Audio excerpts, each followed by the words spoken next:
തലമുറകളോളം സമാനതകളില്ലാത്ത രുചി. LG കായം. നിങ്ങൾ എല്ലാവരും എന്നെ സംശയിച്ചു. ഞാനൊരു മോശം പെണ്ണാണെന്ന് പറഞ്ഞു. പക്ഷെ എന്റെ ഭാഗത്ത് ശരിയും എന്റെ മനസ്സിലെ കണ്ണേട്ടനുള്ള സ്നേഹവും എനിക്കറിയാവുന്നിടത്തോളം കാലം ആരുടെ മുന്നിൽ എനിക്ക് തല താഴ്ത്തേണ്ട കാര്യമില്ല. മഹാലക്ഷ്മി നിക്ക്.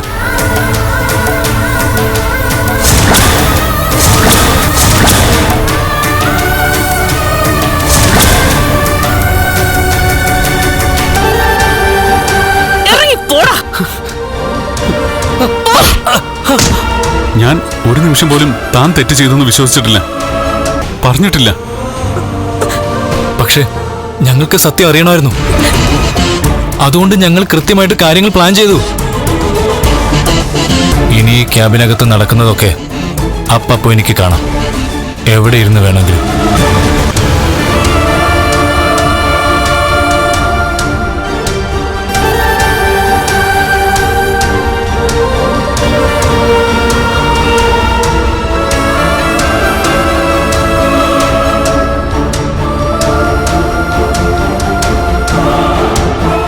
മഹി ഞങ്ങളോട് ക്ഷമിക്കണം. ഒരാളൊരു ആരോപണം ഉന്നയിക്കുമ്പോൾ അത് ശരിയാണോ തെറ്റാണോ എന്ന് തെളിയിച്ചില്ലെങ്കിൽ അത് പിന്നെ ഞങ്ങളുടെ മനസ്സിൽ ഒരു കരടായിട്ട് കിടക്കും. ഇന്നത്തെ കാലത്ത് ടെക്നോളജി ഒരുപാട് മുന്നിലോട്ട് പോയതുകൊണ്ട് അതിനുള്ള സംവിധാനങ്ങൾ നമ്മുടെ മുന്നിലുണ്ട്.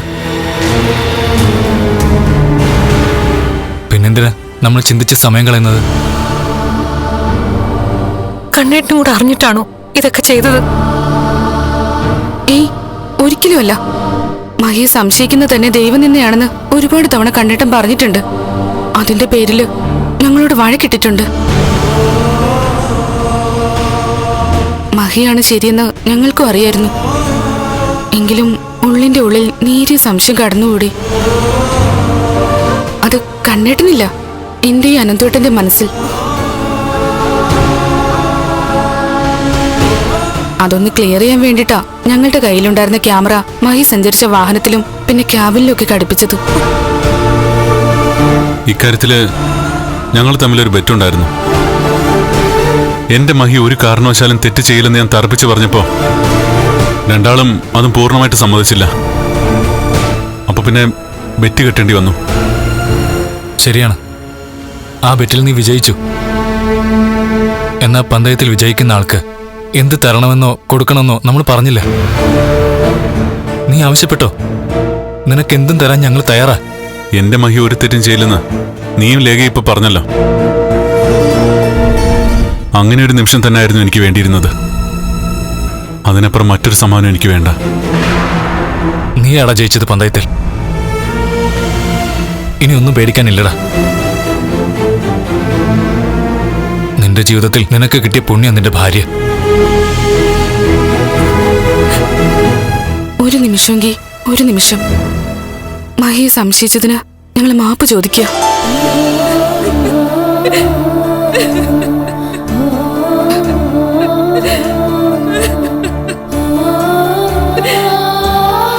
മഹിക്ക് കരച്ചിൽ വരുന്നുണ്ട് കണ്ണേട്ടാ. മഹിയും കൊണ്ട് അകത്തേക്ക് പോ.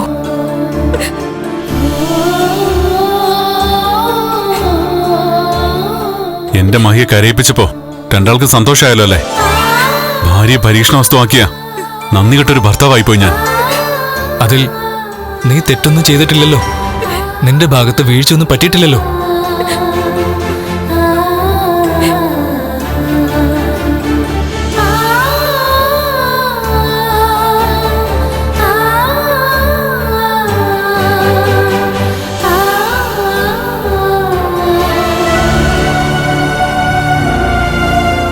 അവർക്ക് നമ്മളോട് ദേഷ്യമായെന്ന് തോന്നുന്നു. ഇത്തിരി ദേഷ്യം വന്നാലും കുഴപ്പമില്ലല്ലേക്കെ. കണ്ണന് 100% മഹി വിശ്വാസം. എങ്കിലും അതൊന്നുകൂടി ഉറപ്പിക്കാൻ നമുക്ക് കഴിഞ്ഞില്ലേ? എന്തൊരു പെൺകുട്ടിയാ. ദേ, പെൺകുട്ടികളായി ഇങ്ങനെ വേണം. എന്നുവെച്ചാ? അല്ല, ഞാൻ പറഞ്ഞേ ഉള്ളൂ. അങ്ങനെ പറഞ്ഞതിന്റെ അർത്ഥം എനിക്ക് മനസ്സിലായി. എന്നാ പിന്നെ ഞാൻ പോകുന്ന സ്ഥലങ്ങളിലൊക്കെ ക്യാമറ വെച്ചോ, ഭാര്യ പരിശുദ്ധയാണെന്ന് തെളിയിക്കാൻ. അതിന്റെ ആവശ്യമൊന്നും എനിക്കില്ല. എന്നാൽ അത്രയും പോലും ആവശ്യമില്ലായിരുന്നു കണ്ണേട്ടന്. അതുകൊണ്ടാ ഈ കാര്യം നമ്മൾ നേരത്തെ പറഞ്ഞപ്പോ തന്നെ കണ്ണേട്ടന് ദേഷ്യം വന്നത്. ഇപ്പൊ സത്യങ്ങൾ മനസ്സിലാക്കിയ മഹി കരഞ്ഞത്. കണ്ണൻ ചതിക്കപ്പെടാൻ പാടില്ല. അതായിരുന്നല്ലോ ലേഖ നമ്മൾ ഉദ്ദേശിച്ചത്. അവിടെ മഹി വിജയിച്ചു 100%. അവൻ ഇനി സുരക്ഷിതനാണ്. മഹി എന്ന ഭാര്യയുള്ളപ്പോ അവൻ ആരെയും ഭയക്കേണ്ട കാര്യമില്ല.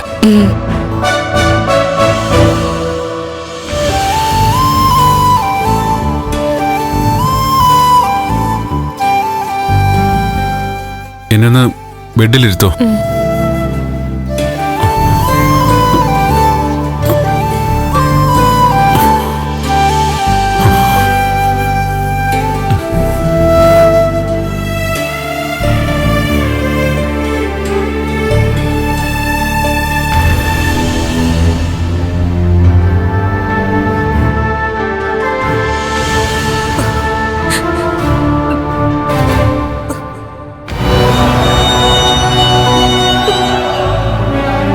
മഹി, താനും ഇരിക്ക.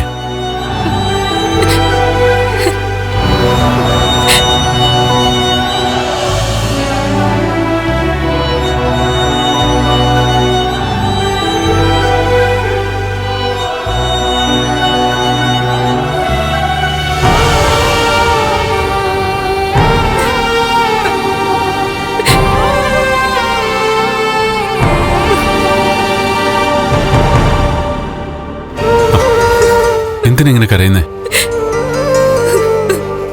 ഇപ്പൊ സന്തോഷിക്കല്ലേ വേണ്ടത്? ആരെന്നെ സംശയിച്ചാലും കണ്ണേട്ടൻ അവർക്കൊപ്പം നിൽക്കരുത്. ഒരിക്കലും കണ്ണേട്ടനെ മനസ്സിൽ നിന്ന് എടുത്ത് മാറ്റിയിട്ട് മറ്റൊരാളെ ഞാനോട് പ്രതിഷ്ഠിക്കില്ല. എന്റെ കണ്ണേട്ടനെ ഞാൻ ഒരിക്കലും വഞ്ചിക്കില്ല. അതെനിക്കറിയാലോ. അതുകൊണ്ടല്ലേ ഇതൊരു പന്തയമായി തീർന്നേ. ആ പന്തയത്തിൽ ജയിച്ചത് ഞാനാണ്. അവരും മനഃപൂർവ്വം തന്നെ പ്രതിയാക്കാൻ നോക്കിയൊന്നുമല്ല. തന്നെ പോലെ തന്നെ അവരും എന്നെ സ്നേഹിക്കുന്ന കൂട്ടത്തില. അപ്പോ എന്റെ ഭാര്യ 100% ആത്മാർത്ഥത ഉള്ള ആളാണെന്ന് അവർക്കും ബോധ്യപ്പെടണമായിരുന്നു. അതിപ്പോ കഴിഞ്ഞല്ലോ. അവനെ അത്രമാത്രം ഞാൻ സ്നേഹിച്ചതാ. ഒരാങ്ങളെ പോലെ ഞാൻ കൊണ്ടു നടന്നത്. എന്നിട്ട് അവന്റെ മനസ്സിൽ വിഷം ഉണ്ടായിരുന്നെന്ന് നമുക്കറിയാൻ കഴിഞ്ഞില്ലല്ലോ കണ്ണേട്ട. ചില ആൾക്കാർ അങ്ങനെയാ മഹി. അവരെ തിരിച്ചറിയാൻ സമയമെടുക്കും. എനിക്ക് തന്നെക്കാൾ ഒരുപാട് യോഗ്യത കുറഞ്ഞിട്ടും എന്റെ ഭാര്യയായി താൻ എന്തുകൊണ്ടാ വന്നതെന്നൊരു സംശയം അനന്തോനും ലേഖയ്ക്കും ഉണ്ടായിരുന്നു. തുടക്കം മുതലേ അതുണ്ട്. കല്യാണശേഷം ഞാൻ വീൽചെയറിൽ സഞ്ചരിക്കുന്ന ഒരാളായിരുന്നുവെങ്കിൽ അങ്ങനെ ഒരു സംശയം അവർക്ക് ഉണ്ടാവില്ലായിരുന്നു. എന്നാൽ ഇവിടെ പെണ്ണ് കാണാൻ വന്ന അന്ന് തന്നെ താൻ എന്നെ ഇഷ്ടപ്പെട്ടല്ലോ. വിവാഹം നടക്കില്ലെന്ന് കരുതി തിരിച്ചു പോന്ന എന്നോട് എന്റെ ജീവിതത്തിലേക്ക് വരാൻ തയ്യാറാണെന്ന് താൻ പറഞ്ഞല്ലോ. അതൊക്കെയാ അവരിൽ നേരി ഡൗട്ടുണ്ടാക്കിയത്. ഇനി എന്തായാലും ഇങ്ങനെയുള്ള പരീക്ഷണങ്ങളൊന്നും ഉണ്ടാവില്ല.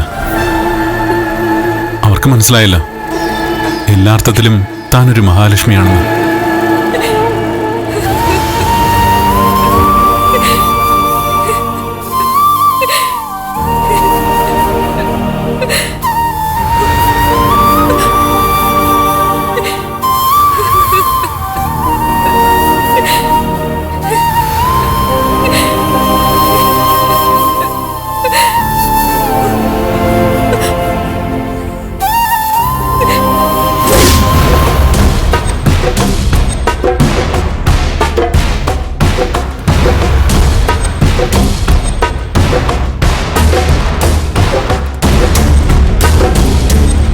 പ്രതാപ, എന്താടാ, ആരുടെയെങ്കിലും വിളി വന്നോ? ഇല്ലമ്മേ, മോളെ വിളിച്ചപ്പോഴും കണ്ണൻ എത്തിയിട്ടില്ലെന്നാ പറഞ്ഞ. അവന്റെ നെഞ്ചിപ്പം നീറുമായിരിക്കുമടാ. എന്ന് വെച്ചാലേ അവൻ നെഞ്ചോട് ചേർത്ത് നിർത്തിയതല്ലേ വിശ്വസിക്കാൻ കൊള്ളാത്ത ഒരുത്തിയെ. അതുകൊണ്ട് അവന് പെട്ടെന്നൊന്നും വീട്ടിലേക്ക് വരാൻ പറ്റത്തില്ല. ഇപ്പോഴുള്ള ഈ തിരിച്ചടിയുടെ വേദന അവനെ വിട്ടൊഴിഞ്ഞു പോണമെങ്കിലേ ഇനി കൂട്ടുകാരനൊപ്പം കുറച്ചു ദിവസം താമസിച്ചേ പറ്റൂ. അതെ അതെ, അവനിപ്പോ കൂട്ടുകാരന്റെ വീട്ടിൽ തന്നെ ആയിരിക്കും. അവന്റെ വലിയേട്ട ചമയല് ഇതോടെ അവസാനിച്ചല്ലോ പ്രതാപ. ഇനി അവന് മനുഷ്യരുടെ മുഖത്ത് നോക്കാൻ പറ്റുമോ?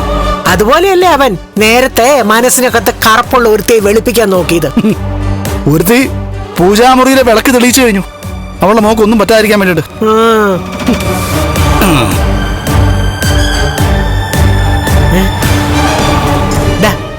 പ്രതാപ, ഒരു കാര്യം നീ മനസ്സിൽ വെച്ചോ. അവിടുന്ന് തള്ളിക്കളഞ്ഞവളെ ഇങ്ങോട്ടെങ്ങാനും വന്ന നമ്മള് പറഞ്ഞത് അതേപടി നടത്തിക്കോണം. അമ്മ മോളോട് അലിവ് കാണിച്ച അമ്മയെ മോളെ ഇവിടുന്ന് അടിച്ചിറക്കിക്കോണം. അങ്ങനെയെങ്കിലേ എനിക്കുള്ളതെല്ലാം വിറ്റ് കാശാക്കിയിട്ട് ഞാൻ ഇവിടെ വന്ന് താമസിച്ചോളാം. നമ്മുടെ തറവാട് വിറ്റ് കിട്ടുന്ന പൈസ കരുണമോൾക്കും ഉണ്ണിമോനും കൂടെ കൊടുക്കാം. എന്താ? അതൊക്കെ നമുക്ക് ആലോചിക്കാമേ. ആദ്യം ആ ലക്ഷ്മി ഒന്ന് പോയിക്കോട്ടെ. ലക്ഷ്മി ഇല്ലാത്ത കമലേശ്വരത്തെ നമ്മുടെ കരുണമോള് സന്തോഷത്തോടെ വാഴുവോടാ? ഒരു കുഞ്ഞു വയറ്റിലുള്ളതാ. ആ സമയത്തെ മനസ്സ് തുറന്ന് സന്തോഷിക്കാൻ കരുണമോക്ക് പറ്റണം. എങ്കിലേ സുഖപ്രസവം നടക്കൂ. ഇനിയിപ്പോ അതൊക്കെ നടക്കൂ അമ്മേ. കരുണമോക്ക് ജനിക്കുന്ന കുഞ്ഞിനെ ചേട്ടനോ അനിയനോ വാമനോ ദുർഗയോ ആ വീട്ടിൽ ഇനി ആരൊക്കെയാ ഉള്ളത് അവരെല്ലാവരും ചേർന്നെങ്കിൽ ലാളിക്കട്ടെ. അതിനിടയ്ക്ക് വീൽ ചെയറിലിരുന്ന അവന്റെ ഭാര്യയെ കൂടുതൽ ലാളിക്കണ്ട.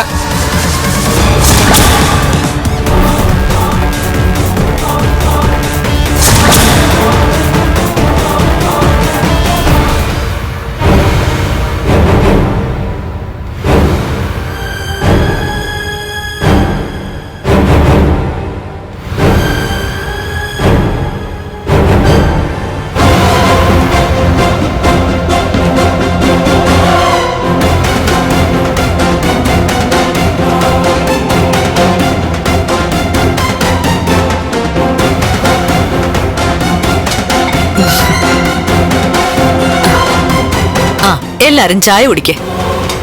ഇതുവരെയും ഒരു വിവരമില്ലല്ലോ അമ്മേ. ഇതാ മോളെ, ഇനി കണ്ണേട്ടൻ അവളെ കൊന്നു കാണൂ.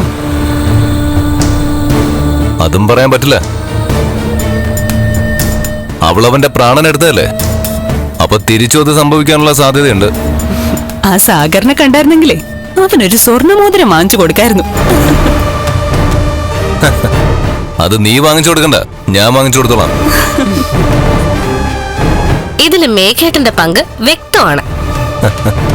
എന്റെ മോളെ, കണ്ണൻ കല്യാണം കഴിക്കത്തില്ല എന്ന് ഉറപ്പിച്ച് നടന്നവരാ ഞങ്ങളൊക്കെ. അവന്റെ സ്വത്തുക്കൾ മുഴുവൻ നമുക്കെല്ലാരും കൂടെ പങ്കിട്ടെടുക്കാന്നുള്ള വിശ്വാസം ഉണ്ടായിരുന്നു.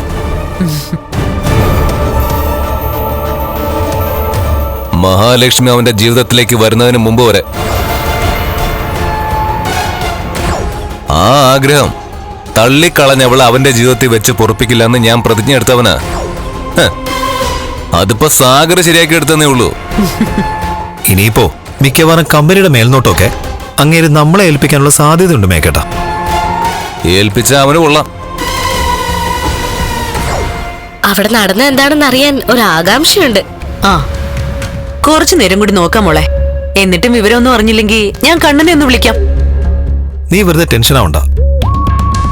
ഇനി നീ പറയുന്ന കമലേശ്വരത്തെ വലിയേട്ടം മടങ്ങി വരുമ്പോ അങ്ങേരെ ഒറ്റയ്ക്കേ കാണത്തുള്ളൂ, കൂടെ മഹാലക്ഷ്മി കാണില്ല.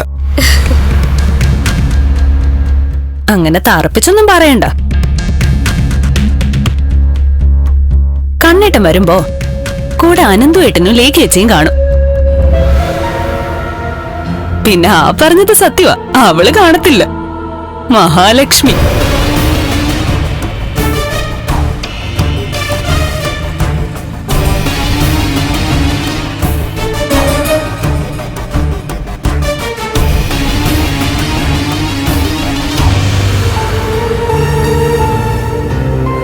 കുറെ നേരമായിട്ടുള്ള വീർപ്പുമുട്ടലായിരുന്നു. എന്തായാലും അതിനൊരു ആശ്വാസം കിട്ടി. കണ്ണേട്ടൻ ചെയ്ത നല്ല പ്രവൃത്തികളുടെ ഫലം കൊണ്ടാ ഇങ്ങനൊരു ഭാര്യ കണ്ണേട്ടന് കിട്ടിയത്. ആ, ഞാനവനെ പോലെ നല്ല പ്രവൃത്തിയൊന്നും ചെയ്ത് കാണത്തില്ലായിരിക്കും. അതുകൊണ്ടായിരിക്കും നിന്നെപ്പോലെ ഒരുത്തി എനിക്ക് കിട്ടിയത്. സംസാരേ ആ ദിശയിലേക്ക് പോകാതിരിക്കുന്നതാ നല്ലത്.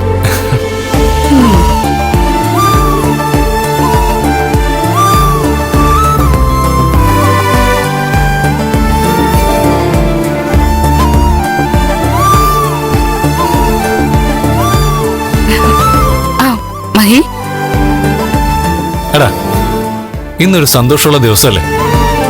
പിന്നെ നമ്മൾ രാവിലെ ഒരു പന്തയം വെച്ചിട്ട് നിനക്കൊന്നും വേണ്ടെന്ന് നീ പറയുകയും ചെയ്തു. ആ എങ്കിലും ഒരു പാർട്ടിയെങ്കിലും ഞാൻ നടത്തണ്ടടാ. ആ ആദ്യം ബീച്ചിലൊക്കെ പോയി മനസ്സൊന്നുകൂടി ഒന്ന് ഫ്രഷ് ആക്കിയിട്ട് നമുക്കൊരു ഡിന്നറൊക്കെ കഴിച്ചിട്ട് വരാം. അത് കഴിഞ്ഞ് നീ നിന്റെ വീട്ടിലോട്ട് പോയാൽ മതി. അത്രയും സമയം അവിടെ ഉള്ളവരെ നീ മഹിയെ തള്ളിക്കളഞ്ഞെന്ന് പറഞ്ഞ് ആശ്വസിച്ചോട്ടെ. എന്താ തന്റെ അഭിപ്രായം? നിങ്ങളുടെ അഭിപ്രായം തന്നെയാണ് മഹിയുടെ അഭിപ്രായം.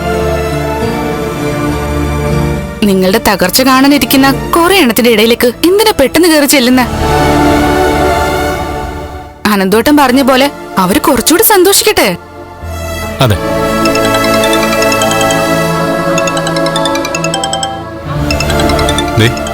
എന്റെ രണ്ടാനമ്മയെ വിളിക്കുന്നേ. എടാ മഹിയെ തള്ളിക്കളഞ്ഞെന്ന് പറയടാ. അങ്ങനെ ഒരു കള്ളം പറയണോ? ഒരു കള്ളം പറയാൻ നിനക്ക് എന്തൊരു മടിയാടാ. വേണ്ട, ഞാൻ പറഞ്ഞോളാം. നീ ആ ഫോണിങ് താ.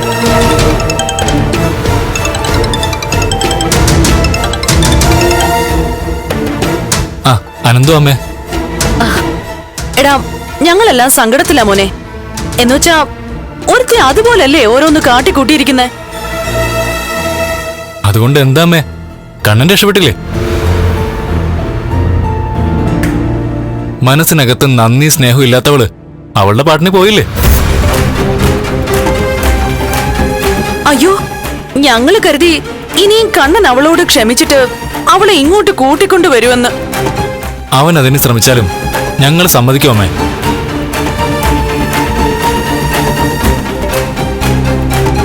പക്ഷെ ഇവിടെ അവന്റെ പ്രതികരണം ശക്തമായിരുന്നു. വീൽ ചെയറിൽ ഇരുന്നുണ്ടായിരുന്നു കണ്ണൻ അവന്റെ മഹിയെ പിടിച്ച് തള്ളിയത്. പിന്നെ തിരിഞ്ഞു നോക്കാതെ അവളൊരു പോക്കായിരുന്നു. അയ്യോ, അവന് സഹിക്കാൻ പറ്റുന്നുണ്ടാവില്ല. മോനറിയോ, കഴിഞ്ഞ ഒരു ദിവസം അവള് കൊടുത്ത മരുന്ന് കഴിച്ചിട്ട് എന്റെ കുഞ്ഞിന് വല്ലാത്തൊരു വിമ്മിഷ്ടവും പരവേശവും ഒക്കെ ആയിരുന്നു. എന്റെ കുഞ്ഞിനെ കൊല്ലാൻ വേണ്ടിട്ട് എന്തോ ചെയ്തതാ. അതൊക്കെ ഞങ്ങൾക്ക് മനസ്സിലായമ്മേ. അതുകൊണ്ടല്ലേ അവളെ പറപ്പിച്ചത്. ആ സാഗറിനൊപ്പമാണോ അവള് പോയിരിക്കുന്നേ? ഏയ്, സാഗർ നല്ല ചെറുപ്പക്കാരനല്ലേ, അവൻ തെറ്റൊന്നും ചെയ്തിട്ടില്ലല്ലോ. അതുകൊണ്ട് അവന്റെ പിന്നാലെ പോയാലും അവൻ അവളെ ഏറ്റെടുക്കാനൊന്നും പോകുന്നില്ലമ്മേ. ആരും അവളെ ഏറ്റെടുക്കരുത്. ആ എന്നാ ശരിയമ്മേ, കണ്ണൻ ആകെ അപ്സെറ്റാ. ഇപ്പൊ സംസാരിക്കാൻ പറ്റിയ മൂഡിലല്ലല്ലോ. പിന്നെ അവനങ്ങോട്ട് വിളിച്ചോളൂമ്മേ. ആ ഓക്കെ മോനെ.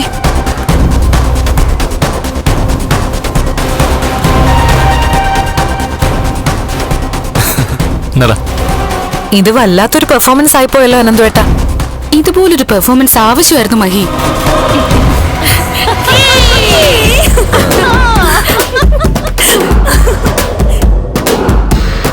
അവളിനി ആദ്യം പോകേണ്ടത് എന്റെ വീട്ടിലേക്കാ. പക്ഷേ എന്റെ അച്ഛനും മുത്തശ്ശിയും അവളെ അവിടെ കേറ്റാൻ പോകുന്നില്ല. പിന്നെ ആകെയുള്ള ആശ്രയം എന്റെ അമ്മയാ. ഇത്രയും തെറ്റ് ചെയ്ത ഒരുത്തിയെ എടുത്തിട്ട് അമ്മ സ്വീകരിക്കോ? എടി, അവളും രണ്ട് കെട്ടിയതല്ലേ. അവർക്ക് അന്തസ്സുണ്ടെങ്കിൽ അവര് സ്വീകരിക്കുവോ? എന്തായാലും എന്റെ വീട്ടില് അവളെ താമസിപ്പിക്കാൻ എന്റെ അച്ഛനും മുത്തശ്ശി സമ്മതിക്കില്ല. പിന്നെ അമ്മ സ്വീകരിക്കുകയാണെങ്കിൽ അവൾക്കും അമ്മയ്ക്കും ആ വീടിന്റെ പടി ഇറങ്ങി കൊടുക്കേണ്ടി വരും. അങ്ങനെയാണെങ്കിൽ സ്വന്തം അമ്മയാണെങ്കിലും ഒരു തുള്ളി കണ്ണീര് പോലും എന്റെ കണ്ണീന്ന് വരില്ല. എന്റെ അച്ഛനും മുത്തശ്ശിയും ചെയ്ത ശരിയാണെന്നേ ഞാൻ പറയും. എന്നുവെച്ചാ ഞങ്ങള് ജനിച്ചതിൽ പിന്നെ എന്നെയല്ല അവളെയാ എന്റെ അമ്മ കൂടുതൽ സ്നേഹിച്ചത്. അതൊക്കെ എന്റെ മോള് വിട്ടുകളാ. ഇപ്പൊ അപ്പച്ചി പോയി ശകലം മധുരം കൂട്ടി ഒരു പാൽപ്പായസം അങ്ങ് വെക്ക്. രാത്രിയിൽ നമുക്ക് പടക്കം പൊട്ടിക്കാനുള്ള കണ്ണന്റെ ജീവിതത്തിൽ നിന്ന് മഹാലക്ഷ്മി പോയതിന്റെ സന്തോഷം നമ്മൾ കതിനെ വെടി പൊട്ടിച്ചെന്ന് ആഘോഷിക്കും. ഞാൻ കാത്തിരിക്ക ആ കാഴ്ച കാണാനായിട്ട്. നനഞ്ഞ കോഴിയെ പോലെ വീൽ ചെയറിലിരുന്ന് വരുന്ന ഒരാളെ കാണാനായിട്ട്. ഇത്തവണ ഉരുട്ട് വണ്ടി തള്ളിക്കൊണ്ട് വരുന്നതേ അയാളുടെ മഹി ആയിരിക്കത്തില്ല, അനന്തു എണ്ണോ ലേഖിയച്ചയോ ആയിരിക്കും. ജർമ്മനിന്ന് വന്നപ്പോ അവൾക്ക് എന്തൊക്കെ സമ്മാനങ്ങളാ അനന്തവും ലേഖയും കൂടി കൊടുത്തുവിട്ടത്. അതിന് ഒരിക്കലും മറക്കാത്ത സമ്മാനം കണ്ണൻ അവള് കൊടുത്തത് അവർക്കൊക്കെ കാണേണ്ടിയും വന്നു. അഹങ്കാരം അസ്ഥിക്ക് പിടിച്ചാലേ ഇതാ കുഴപ്പം. കിട്ടേണ്ടത് കിട്ടേണ്ട സമയത്ത് തന്നെ കിട്ടിയിരിക്കും.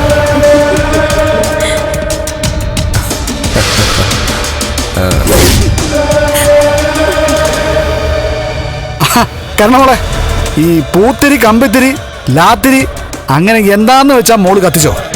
മോൾ ആഗ്രഹിച്ചതുപോലെ അല്ല, നമ്മൾ ആഗ്രഹിച്ച പോലെ നടന്നില്ലേ?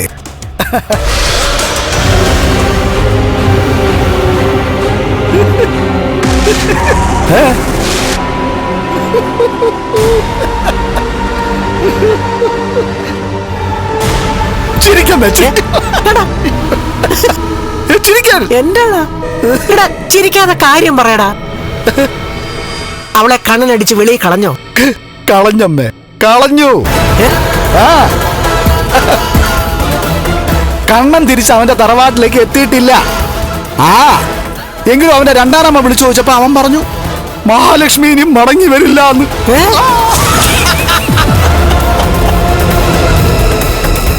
തലമുറകളോളം സമാനതകളില്ലാത്ത രുചി. LG കായം.